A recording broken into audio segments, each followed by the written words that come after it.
Welcome back, guys. So look at this one. I got pretty lucky 2 days ago. Found this with my detector, and first I wasn't really aware how good it was. Took it home. It was pretty dirty. Washed it off, and then I saw it is stamped 999. So we actually have 24 karat gold here. I got it tested yesterday. And it confirmed it's a 24 karat gold piece. It is 8.7 grams, so that's an amazing find with the metal detector. So what I'm going to do today is to try to turn this into some silver coins. I made a couple of phone calls this morning just to see what I would get if I sell this to any of the regular big gold buying places, and I would roughly get around $550, with spot being somewhere around $625. So let's see if I can get a little bit more than that here, or if I can trade it for some silver coins and get a good deal like that. Just wanted to inform you guys, hopefully I end up having a lot of nice junk silver today after this, and let's see what I can do. Welcome back everybody, Max here with Catrol Hunting, and the bracelet is officially gone, and this is what I got for it. So in the end this worked out to be a trade. My junk metal or scrap metal dealer was pretty willing to take that gold piece. The problem with those kind of gold pieces is, first of all, that they are not really fashionable and wearable. So in the end you cannot really expect to get the full spot price of $625 if you sell it to a dealer. So I was not expecting that. I was expecting to get something close or a little bit more of what I would get if I sell it to one of the big gold purchasing places, and that was $550. And in the end I got a trade worked off with him that I get $550 worth of silver, and we just do a straight up trade, and he agreed to it. And in the end this would be a very similar result to me selling this to a gold store and then taking the cash somewhere and buying some coins. But in the end I like also selling stuff to my dealers sometimes, because that keeps them just more positive dealing with you. That gives them a good feeling, and also it is important to let them get a little bit of a deal sometimes in order for you to get some deals in the future. So I believe that I did the right choice here, and I'm super happy with this bag. I paid spot for all of this, so there's a lot of premium items in there. So in the end I only got technically $550 in silver, but it is probably a bit more if you would consider any numismatic value in there. This is the best kind of feeling you can have, guys, is when you are buying silver technically for free.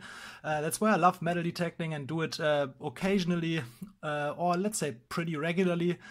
And I'm actually finding gold jewelry pretty regularly. I think this was my 6th piece of gold that I found this year.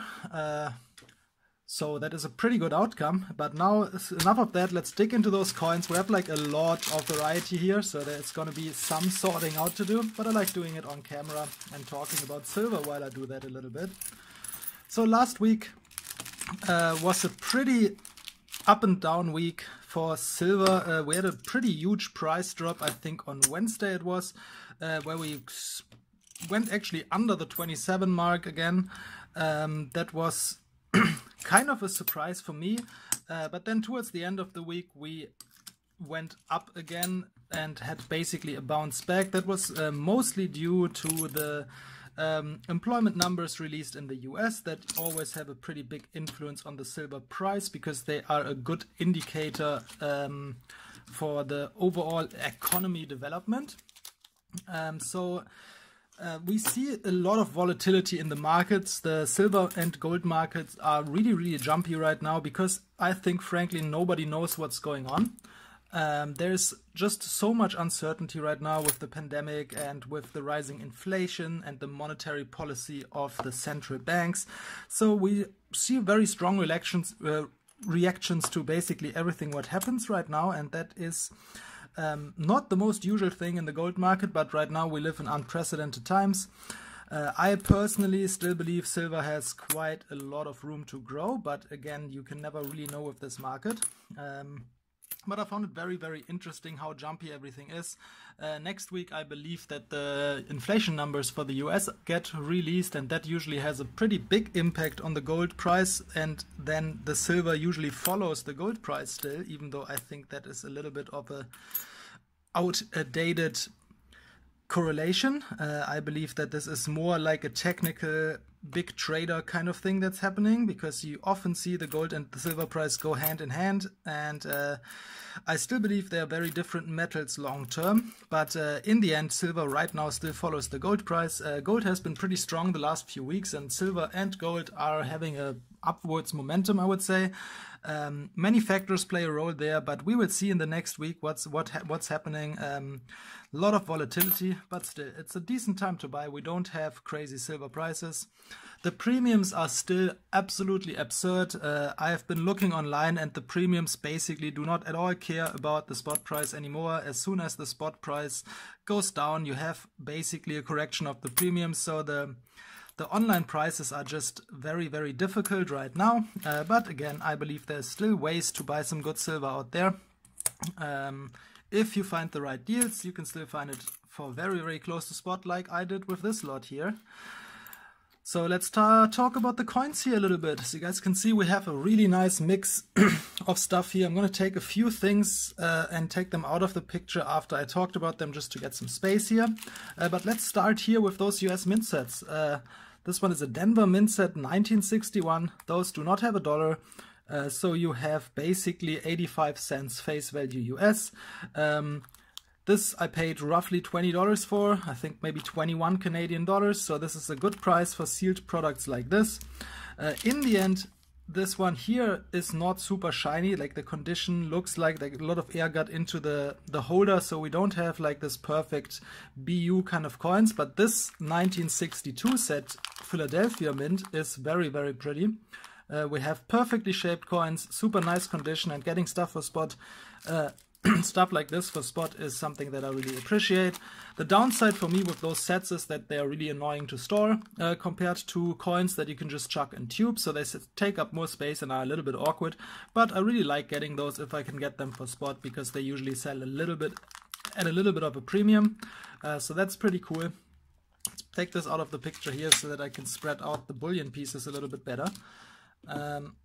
And let's continue with some of the international stuff we have here. Again, as you guys know, I love the international junk silver, especially because often you can get it for a steal.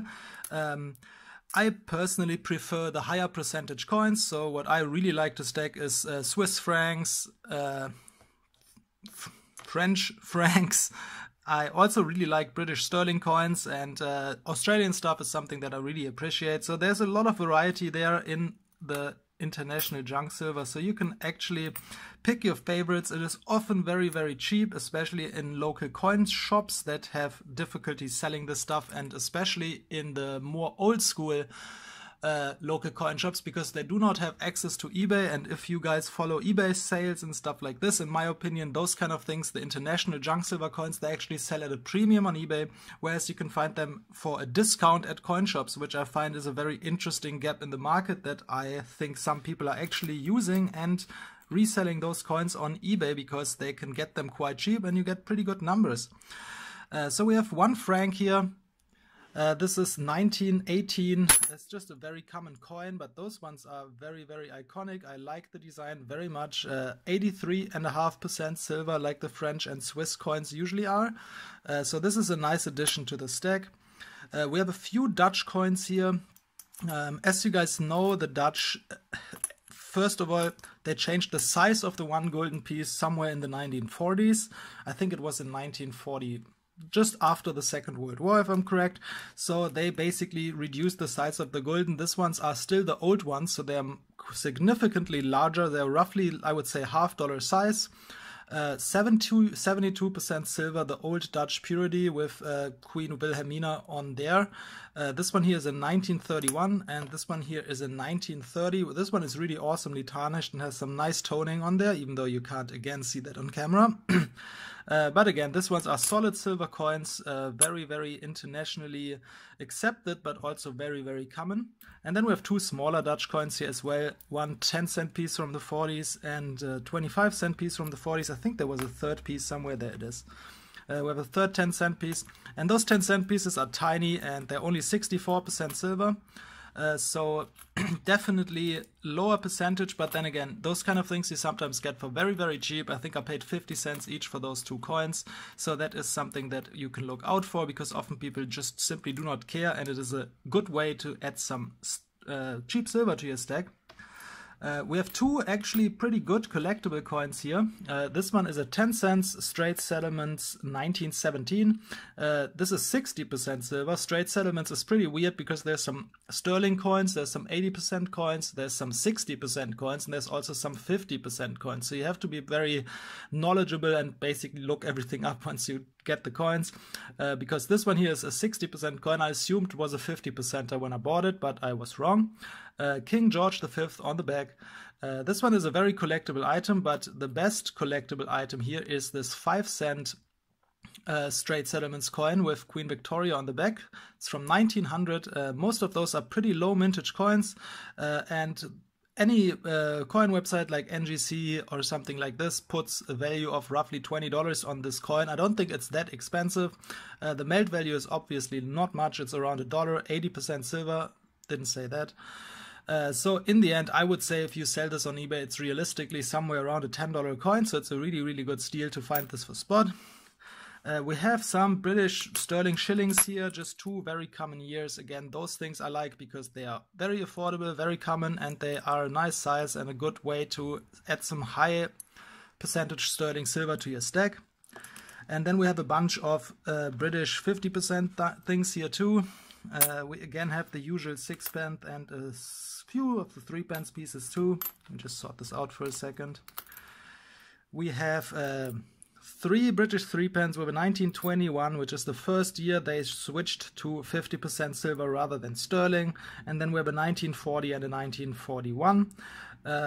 Again, those things is not my favorite thing to stack, but this is often the cheapest silver you can find, and then I'm not really saying no if I can get those things significantly under spot. This wouldn't be something I would be specifically looking out for. I'm not the biggest fan of stacking 50% silver coins just because of space reasons, and also you get hit with much higher fees if you sell this kind of stuff out, especially in bigger numbers. Usually refineries charge a larger premium for refining coins under 70%, so you pay a significantly higher fee to refine 50% coins compared to 80 and 90% coins, which is maybe doesn't sound very relevant to you as a stacker and a coin collector, but it is very relevant to coin shops and bigger gold and silver buyers. So basically, because most likely, unless you go through the trouble once you sell out your collection or your stack, unless you go through the trouble selling everything piece by piece, it starts mattering to you very much, because that's how most of the LCSs will determine what they will pay for those coins. So you can expect, if you sell out 50% silver coins, that you will get less money per silver than you get if you sell out 80%ers or 90%ers of sterling coins or even bullion coins. But then again, the difference usually is around 10%. So if I can get them for 10% under spot compared to a different coin that is a bit over spot, it is still a better deal, and I like to get the cheapest silver I can get. We have 4 South African 80%ers here. I didn't get many of those. Oh no, actually it's 3. There's another 6-pence here, 1944. This one is actually in pretty damn good condition. And actually we have one more British 50%er here, and this one is actually nice because we have really an AU almost uncirculated coin here. This one is very pretty, but it's a very common coin. 1946, that was the last year they made silver coins in the UK. So this one is a last year silver UK 2 shillings or 1 florin, and beautiful condition. And then here, those 3 South African coins. We have 1 6-pence here, and we have 2 3-pence here. Very common coins, nothing special. They are 80% silver. Again, South Africa is also one of the countries where the pattern of what the percentages is very weird and difficult.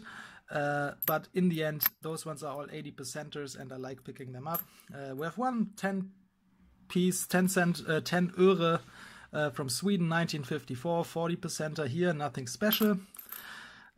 We also have this beautiful, I love the Australian coinage. This one is not in the best condition, but this one is a 1917 Fluorine from Australia with the beautiful kangaroo and the emu on the design. This is one of my favorite coin designs. I'm a huge fan of this coinage. So I pick up all the Australian sterling stuff I can find if it is decently priced. We have King George V on the back. This is not a very, very low mintage coin. I think we're talking about maybe 2.5 million. But there's many people like me that like the Australian coin design, so those things usually command a little bit of a premium too. So I'm happy to pick this one up. We have a bit of just regular Canadian junk silver that I didn't really want to pick up, but then again had to find a few more things to get to the number we agreed on, so I just took it. This one's all 68 50%ers. As you guys know, not my favorite to stack, but you know, silver is silver. And then we have two 80%ers. We have a 1960 young head dime here. We have this thing that I like very much. I love awkward coins like this. This is a totally destroyed 1941 King George VI. Has been, I don't know what happened to it, on a railway or something really destroyed this coin, and I love odd pieces like this, so that's a cool one. And then we have a dateless 80%er here, as they often are with the old Canadian coinage. It is very often that the wear is exactly where the date and the denomination is, so it is very, very difficult to find those coins in good condition. But again, here, this one is definitely an 80%er and not a sterling coin. And we also have three Canadian quarters here. We have one Bobcat 1967. We have one 1968 50%er and one 1958 young head. So that was basically just me finding the last few bits to finish this deal. And we have a little bit of US silver here. It's just two Roosevelt dimes and two Washington quarters, so that is, as you know, one of my favorite material to add some weight to the stack. So are those beautiful Canadian dollars, and now we're getting to like the better stuff. I'm really, really happy with what I found today, because I don't find bullion for spot anymore very often. It is basically impossible to buy bullion for anything close to spot anywhere right now, so this was a huge amount of bullion to find for basically a spot deal. But let's start with the Canadian dollars here. We have two of the British Columbia 1958s. Again, those ones are common, but they are the most beautiful design of the Canadian dollars in my opinion, and I'm a huge fan of them, so I like to pick them up if I can get them for spot. We have a 1957 here. This is a slightly better date, not an amazing date. It's not a 48 or a 47, but again, I like to pick up the stuff in the 50s a bit better than the stuff in the 60s, because the mintage is significantly lower. But the two real stars of this is those two older Canadian $1 coins. We have this 1936 King George V. This was the last year of King George V on the coinage, and this one is actually not super rare, but it is definitely a lower mintage. The best coin today is this 1937 King George VI first year Canadian dollar, 80% silver. Those things usually command a premium, so finding those kind of things for spot is very, very good. Something I do all the time. If I see Canadian dollars, I always try to pick out the best ones and usually leave out a few of the ones that I do not like. Today this was all the dollars he had, so I didn't really have to pick anything, and I had to like stretch a little bit to find enough silver that I wanted for my bracelet. But in the end this worked out very perfectly to pay $20 each for those kind of dollars that are all premium articles, so I'm happy with that one. And then let's get to the bullion. We have two of those Canadian $3 pieces. So this is a commemorative coin for the 150th anniversary of Canada. It is roughly a $10 coin. I think it is 9 grams sterling silver. So I'm happy to find those nice, more fractional bullion pieces. We have a total of 2 maple leaves. So we have a 2016 maple over here. And we have a 2019 maple over here that is very, very shiny, and I'm super happy picking those up. In today's market, it is basically impossible to get those under $40 anywhere, and I paid roughly $34, so that is an amazing buy. We also have one polar bear of the wildlife series. Oh, sorry, it's a grizzly bear from the wildlife series. Also very beautiful coin and a solid piece of bullion. We have 1/2 ounce maple here. So this is a 1/2 ounce Canadian maple, $10 from 2011, and I also got this for spot. As you know, usually the premiums are higher on the smaller denomination, so this is nice to get this for the same price as the bullion, as the 1 ounce pieces.